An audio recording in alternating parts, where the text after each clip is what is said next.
अच्छा जी, हमारा आज का टॉपिक है interpretation of ESR and CRP in joint disease. सबसे पहले हम देखते हैं कि ईएसआर और सीआरपी की नॉर्मल वैल्यूज़ क्या है। ईएसआर है इरिथ्रोसाइट सेडिमेंटेशन रेट। अच्छा, सबसे पहले देखते हैं कि ये है क्या इरिथ्रोसाइट सेडिमेंटेशन रेट। तो इरिथ्रोसाइट यानी आरबीसीज का सेटल डाउन होने का रेट क्या है एक आवर में, इन 1 our, in at which rate RBCs settle down in a tube is known as ESR या erythrocyte sedimentation rate। इसकी नॉर्मल वैल्यूज़ होती हैं मेन में 0 से लेके 20 तक मिलीमीटर पर आर यानी पर आर के हिसाब से ये नीचे को ड्रॉप करता है। सही है। वुमन में ये ज़्यादा होती है 0 से 30, while in children it is from 0 to 10, while newborn it is less than all, it is from 0 to 2 millimetre पर आर।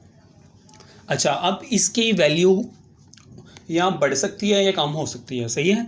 अगर इसकी वैल्यू ज़्यादा आ रही है तो ये इंडिकेट कर रहा है कि पेशेंट को क्रॉनिक इन्फ्लेमेशन है। क्रॉनिक इन्फ्लेमेशन का मतलब है कि जॉइंट डिजीजेज लाइक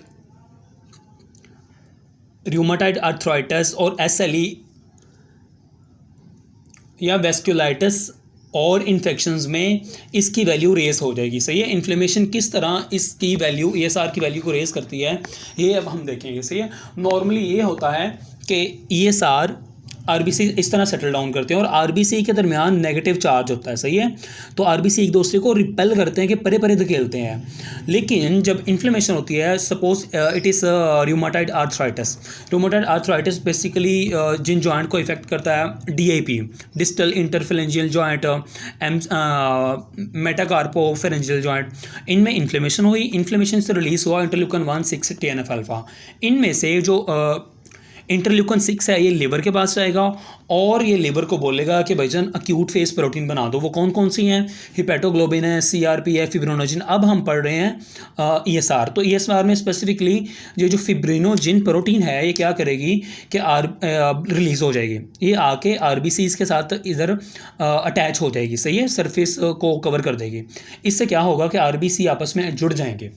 जब आरबीसी आपस में इस तरह जुड़ जाएंगे, अटैच हो जाएंगे, तो इसको हम बोलते हैं रोलेक्स फॉर्मेशन। सही है। तो इनका गुच्छा बन जाएगा। अब इनके लिए सेटल डाउन होना ग्रेविटी की वजह से कंपैरेटिवली इजी है। सही है। इधर तो सिंगल सिंगल चीज़ आ रही थी, इधर आपस में एक गुच्छा बन गया। अब इनका सेटल डाउन होना ज़्यादा जल्दी से होगा। इस वजह से इनका ये rate of falling down increases. It means that ESR value is increases. अब ये किन किन कंडीशन में होती है? एक तो रूमेटॉइड आर्थराइटिस हमने पढ़ लिया, दूसरा एसएलई। एसएलई है सिस्टमिक ल्यूपस एरिथेमेटोसिस।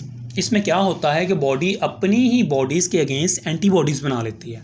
ये देखें, एंटीबॉडीज़ बना ली, अपने ही टिश्यू को डैमेज करती हैं।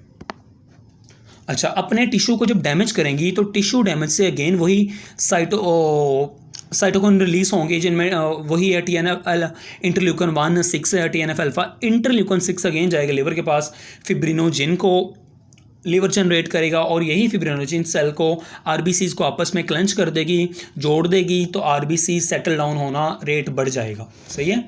तो और दूसरी कंडीशंस हैं जैसे वेस्कुलाइटिस है। वेस्कुलाइटिस क्या है? Inflammation of arteries vessels. और जो क्रॉनिक इन्फेक्शंस हैं उनमें ईएसआर की वैल्यू रेज होगी। अच्छा, ईएसआर की वैल्यू कम किन में होगी? सही है।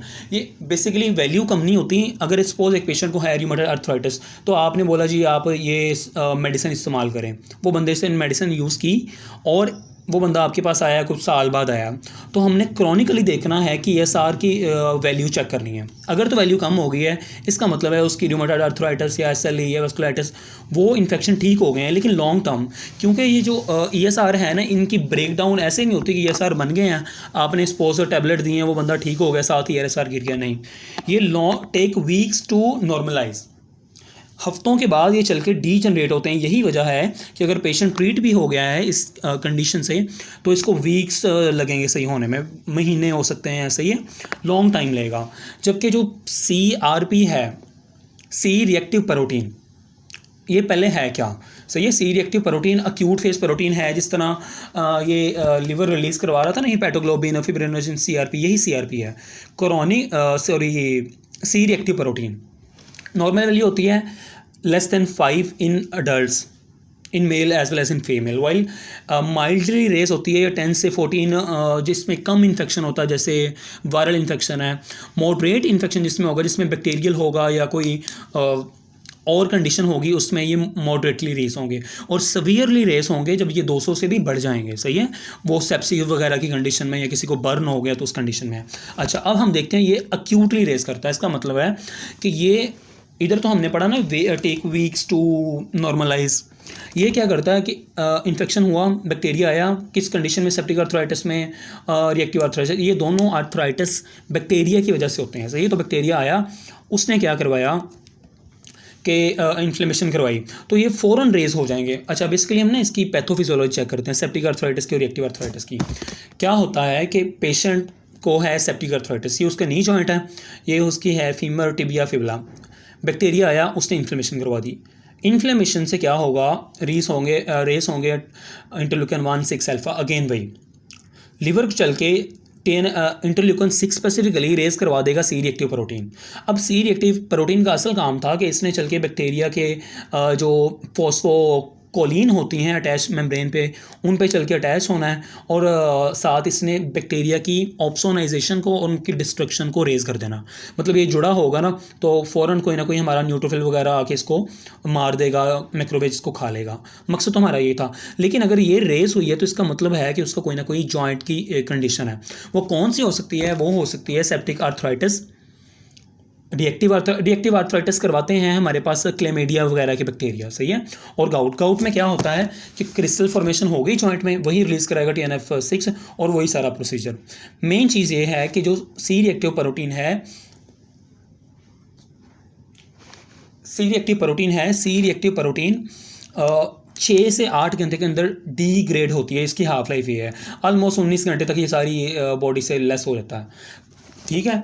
तो ये रेस किस में होगा? Septic arthritis, gout, reactive arthritis. अब कम किस में होगा? कम नहीं होता है बेसिकली। इसको हम चेक करने के लिए इस्तेमाल करते हैं कि जो सपोज़ किसी को सेप्टिक आर्थराइटिस हुआ, हमने उसको मेडिसिन दी, हमने चेक किया जी अगले दिन आके तो दोबारा CBC ये करवा CRP उसका काम आ गया, मतलब उसकी डिजीज़ ठीक हो गई है।